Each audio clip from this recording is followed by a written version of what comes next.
And every time he shoots now, it feels like he's not going to miss. Steph Curry in the third quarter here has been balling. Don't forget, coming up in a bit here on Warriors Pregame Live, Steph Curry's exclusive interview on the Dubs Talk podcast. Does he officially call himself the greatest shooter of all time?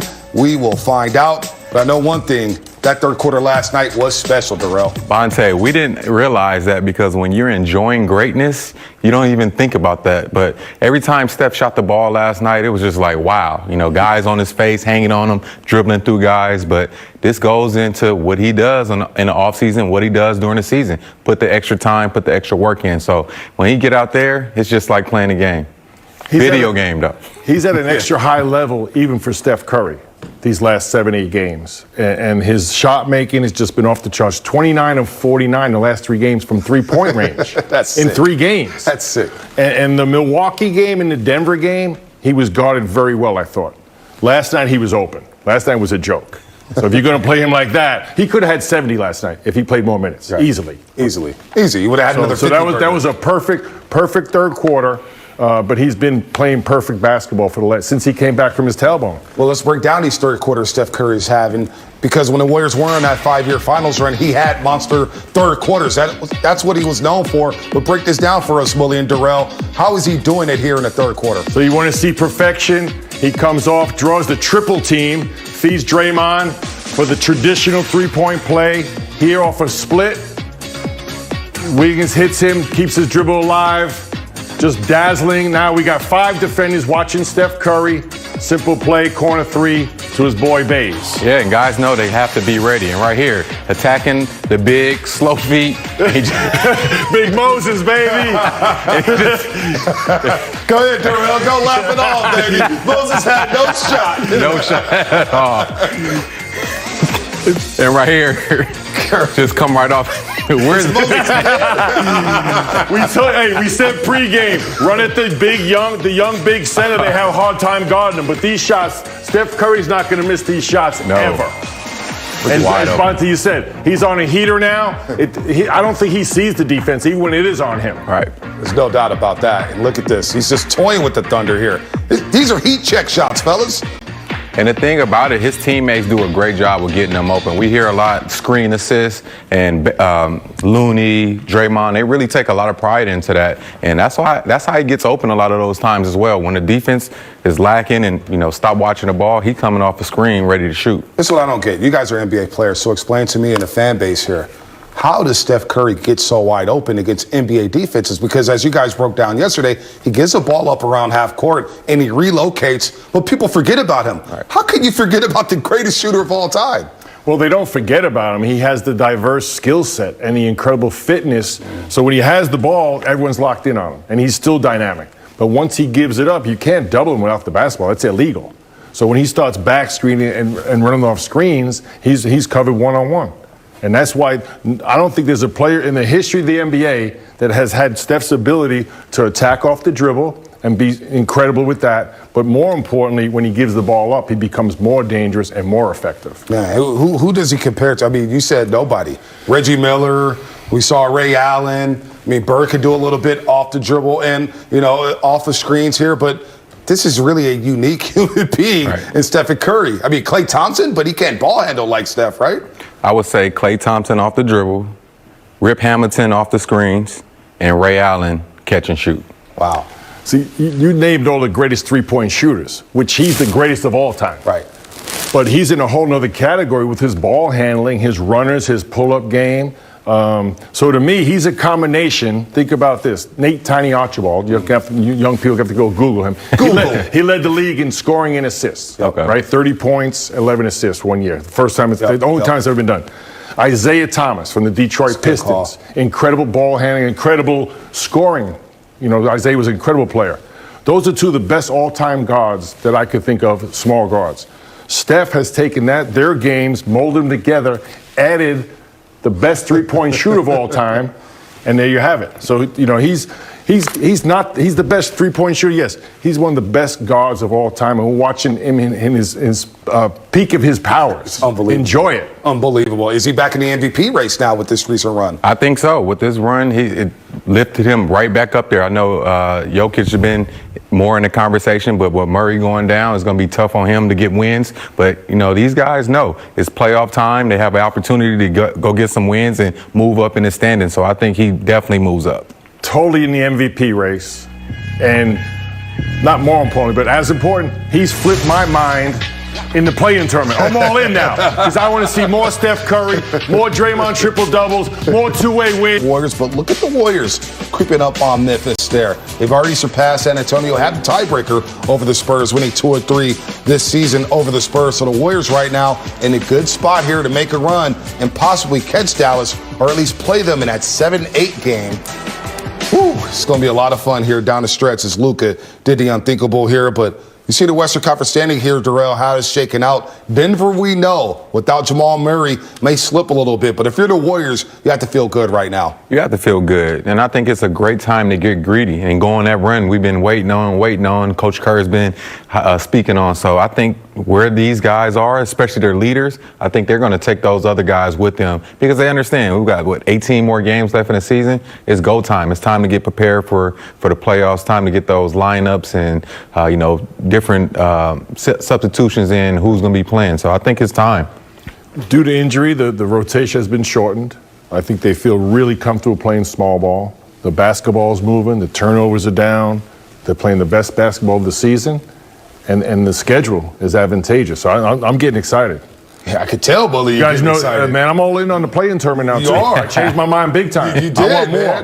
man. And you look at those standings, I'm going to test your 70s sitcom knowledge. Go ahead, try me. Jeffersons. Oh, yeah.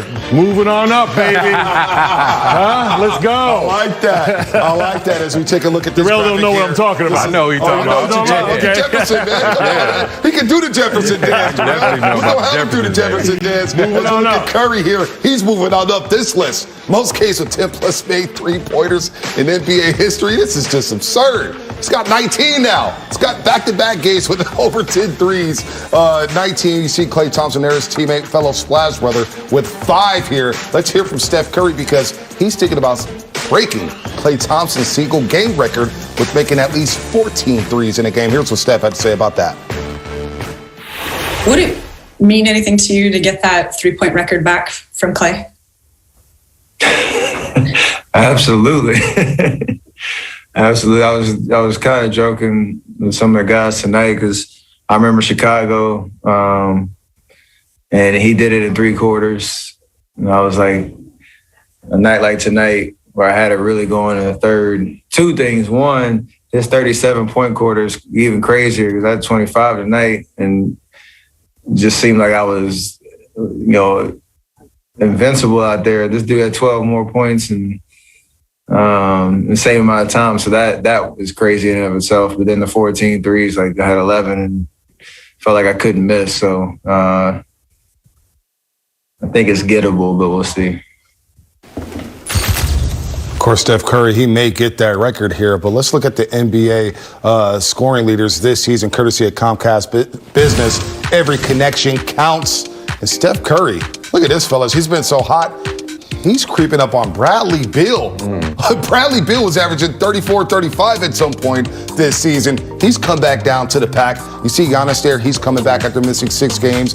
Dame Dollar right there with 28.7. But Steph Curry has a chance to do that. Let's hear part 1 of the exclusive Dubs Talk podcast with Steph Curry, Kendra Andrews, and Grant Liffman. Let's start off with this. Have you finally accepted and are willing to call yourself the greatest shooter of all time? So like when you go to the movies and you sit and watch the previews and they show you 99% of the movie and you probably know exactly what's going to happen in the beginning, middle, and the end. But you still got to go see the movie when it comes out. So I'm at that point where the trailer is out. I have one more accomplishment to get to catch Ray, and then I would clearly be able to, stand on my pedestal and say that. So the trailer's shot. Hopefully the movie is shot, but you still gotta go see it. So it's like a that answer your question? statistical. Yeah, no, I mean, it wasn't. It's not going to be as headliney as I was hoping for, but I was hoping for like Steph. Steph says that I'm the greatest shooter of all time. So is it a statistical thing? Like you have to pass him before you say it? Yeah, because that was a goal of mine from the start. Okay. So closing in on it, I can. I'm just waiting for that moment. So in that case, I guess my second question doesn't really make sense. I was going to say, are you 99% through the trailer of saying like Klay Thompson might be the second greatest shooter of all time? But statistically, you're saying that it's Ray and Reggie. So Klay just doesn't make the list then. I mean, where does the list stop? Because you go after the best. It's I don't know where you go from there. Like you go ranking like Mount Rushmore. He's on the Mount Rushmore for sure. That's 4. So that's very political. See, you're good, man. I'm good, you know what I'm saying? Yeah. Always remember whatever question we ask and whatever name you omit and don't say. 100%. Sorry, Del Curry. He didn't say Del. Okay. Got it. Well, I have to ask, when you say from the beginning, does that mean like as soon as you entered the league, you said to yourself, I want to catch Ray Allen and pass that? 100%. Not as in like that's what I was going for every single day. It's like I'm in the gym, like I gotta catch that record. But mostly because I looked up to Ray and Reggie especially.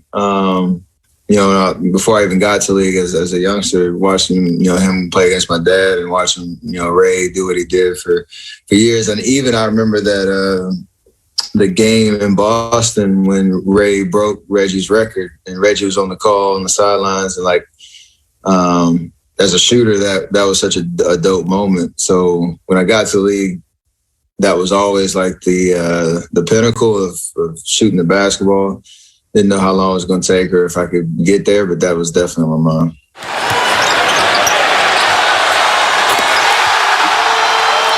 Now, when you shoot, super fun to watch. I'm assuming it's fun to do as well. And you kind of have your signature look away shot before it gets in. People started to copy it. LeBron has done it a couple times. Do you have one of those shots that you turned away because you knew it was going in that just sticks out in your brain? The first one, for sure. And mostly because it was the playoffs and we're playing against Denver. And it's like, I think it was the third quarter of game 3, if I remember correctly, possibly game 4.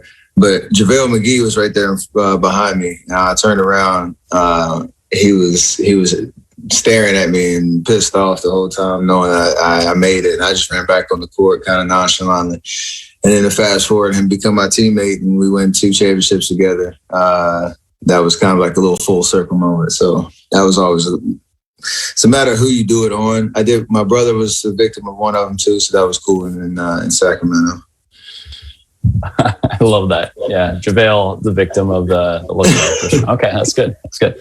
Obviously, you're an avid listener of this, so this is nothing new to you, but Channing Frye joined our pod. This is months ago now. And on the podcast at that time, we started talking about different questions about what to expect for the season. And, he's a LeBron guy. And I said some question about your legacy. And that's, a conversation came up about legacy, and he had some questions, moving forward. And that kind of spurred a bit of a conversation in the world. And from that, it was the next night. The next night, you scored 62 points against the Blazers. Literally the next night? Next night. So, so my question was, who deserves more credit? Now that you act like you don't remember this, it makes me feel like I won't get any credit. But I was going to say, for me, evoking that conversation and inspiring you, 100%. or you for scoring the points.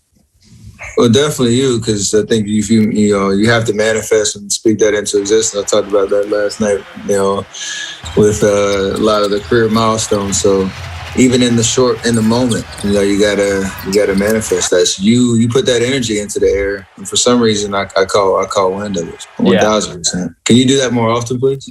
Oh, for sure. Yeah. No, I always do this stuff. If you like that, you'll love part 2 of this exclusive interview. Does Steph really care about the legacy conversation? Keep it locked right here. Plus, we have an update on James Wiseman as he is out for the season down in Los Angeles to repair a right meniscus tear. He is out for the season, and the Warriors say that they would have an update on his progress in September. So it looks like he's going to be out for the summer. No offseason workouts. James Wiseman out for the season, and it looks like he won't be able to get a progress report here on his right knee until September. So what does this mean for the young man who just turned 20? You had a meniscus injury. Sounds like this was a little more serious than we all thought. It might have been a little more serious. I'm pretty sure they want to make sure they get him back slowly. The best thing that this happened, towards the end of the season. So hopefully he doesn't miss too much time in the beginning of the season. So I don't want to, look too far into it. I'm pretty sure whatever the doctors are telling him to do, I'm pretty sure the team is going to listen for sure. Yeah, you never know the extent of these injuries till you get in there and with the scope and find out what, till they repair it. But I think it's smart to make this a long-term recovery process. You can always come back sooner. If you put a timeline on things, once that date comes, all you're hearing about where is he? So take the long haul recovery process. He'll be fine. He's a young, dynamic, talented player. The best of James Wiseman is yet to come. No doubt. And they say that Wiseman will be given an update will be given in September, and he is expected to return for the 2021-22 campaign. And coming up later in the show, Kareth Burke will join us to discuss and have more information on James Wiseman. So let's give a little credit here to Stephen Curry, courtesy of our friends at Provident Credit Union. And take a look, fellas. 20-point quarters since 2014-15. James Harden right behind him. Dame Dollars on that list. Devin Booker, Westbrook. Curry has 28 quarters, 20-plus quarters since 2014-15. Let's hear part 2 of the Dubs Talk podcast with Grant Lippman and Kendra Andrews. When you're playing, you don't actually ever think about these conversations about legacy or anything, right? Or do you? You can a little bit. Yeah. A little bit. There's a little motivation there, always. Go on. You obviously know in this business, in this league, there's a lot of comparisons and conversations and rankings, and just it's the best and worst part of what we do, because we're on stage so many times, and I don't think anybody on this level needs any extra motivation or any extra inspiration to go do what we do. But naturally, you hear stuff and you come across stuff that's like, all right, I get what's going on. You gotta carry that with you. You might not think about it like purposely, intentionally on the court, but in those moments, it does give you a little extra juice. Year after year, 82 games, I guess, honestly, you probably need some of that to a certain extent. So whether you're searching for it or whether you kind of just come across it, or whether you write it on your wall or put a little note in your locker or something, whatever it is, you gotta, to be great, you gotta find some juice, whatever it is. So like in Billy Madison, you have the names on the wall. That literally was in my head just now. Like, it was freaking checked with the lipstick, exactly. Off the list. That's hilarious. That's literally was in my head, 100%. When we talk about, either legacies or just players' standings in the league, especially when it comes to guards, it's who's the most unguardable player, and you're a name that definitely comes up in those conversations. But is there any defender in the league who you think actually guards you really well, or maybe if it's not necessarily physically stopping you, kind of gets in your head and can frustrate you in that way? Yes and no. Like Drew Holiday, Avery Bradley, Tony Allen when he was in the league. There are guys that have a knack for being in the right place at the right time, being physical, studying your game, knowing your moves. Never in my mind are you scared when you come in and feel like they actually can stop you, but you got to work a little harder that particular night, or play a little smarter, or even like Pat Bev, some of the antics and stuff like that. Like you kind of have to deal with that. But I think those guys exist, and that's what they get paid to do, is to defend, the best guys in the league. You feel like you still can get your numbers on them. But Seth Curry is the one that frustrates me the most, because he just has that look like, I know what you're gonna do. In that game in the playoffs, when he was in Portland, they had literally 4 steals on me, because I don't know if he disarmed me a little bit, because he was trying to act like we were in the backyard, but he literally was everywhere, and I couldn't figure it out that one little game. So he's on that list too. Yeah, I remember that game. I do remember that game. Yeah. You seemed a little frustrated in that one. Actually, thinking about it, when you dropped 53, broke Wilt's record against the Nuggets, I'm not going to name any names on the other team, but there's certain defenders that come in that are supposed to be like the guys that kind of rattle you a little bit, kind of grab you and stuff. Like you put it feels extra good, right, when you score on these people, right? For sure, because the coach puts them in there for that reason. And if they don't, if they make it worse, then that's when you're doing something special that night. So I was talking a lot of trash last night, for sure. Playing Denver, just knowing that was it Campazzo? He was. You named the name. He was a pest. Like, the guy asked me after the game, how was he as a defender? I said he brought the best out of me, and that was true. So I was going to ask, what type of trash talker are you? Because you have a teammate of yours is quite a vocal trash talker. Are you vocal? Feels a little bit more under the radar? No, it's definitely under the radar. That's just my nature, I guess, in general. But it's like I keep it confined to the game, so I don't have like the material of life or like good one-liners or stuff like that. But I keep it to like what's happening in that moment. I guess my mannerisms kind of play a little bit more of a facial expressions or pointing or turning your back on them and shooting over. Yeah, that's the celebrations that might rub people the wrong way, but I'm having fun out there. I think that's the best part about it. Some trash talking gets personal to the point where you're bringing up stuff that has nothing to do with basketball. Some stuff is personal to the point of like, I'm trying to just go at your neck. I keep it to the game, and that's why I like to have fun with it, because I know it's just basketball at the end of the day, and we're not solving life's issues out here. We're hooping and competing, and if there is some chattering back and forth or people trying to get physical and all that type of stuff, I'm ready for those moments. I guess I'm not the instigator either, too, so I'm a good retaliator in that respect. Actually, on that subject, are there any young guys that come in and try to trash talk you immediately? Like, do people trash talk you? There's it's not the majority, but I think there are certain guys have been like, "Well, I've been waiting for this. So like, I've been watching you play. I'm ready." I'm like, just trying to, I guess, boost their confidence up when they get out there. Because usually, if you're saying something like that, you're probably not as confident as you're saying. So right. That's a life lesson. That's usually the experience, but I love it. Like that's the point. I love it. If it's happening, I love that it gets the fire going even more. Be sure to listen to the full interview with Steph and Curry on Dub Talk Podcast right now. Actually, you can download it right now wherever you get your podcast. It is available. Very good stuff there from Kendra and Grant on Steph Curry. Let's take it up for the trash talk. Darrell, did you ever trash talk any great players? Because you see Steph Curry, he had to think about that answer for a second. Did anybody trash talk me? Did you ever try to trash talk like the Kobe's, the D-Wades, or anything like that? I knew better. And I'm pretty sure Mully, he's been on the other side of that. Right. Probably guys trying to say something or they know better to say stuff to Mully. But no, I just compete and try to get my defense and my play talk for itself. You know what I mean? And that's how you gain respect from the great players. And that's what I did.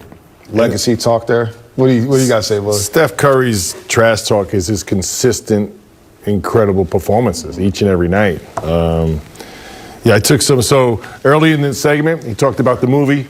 So the movie's in the can. Right. The release date is to be determined. That's going to happen. It's already done. Sequel? Does it need a sequel? No, his legacy is cemented in stone. We already covered that. The legacy thing is absurd, but he does use it as motivation. Yep. Right?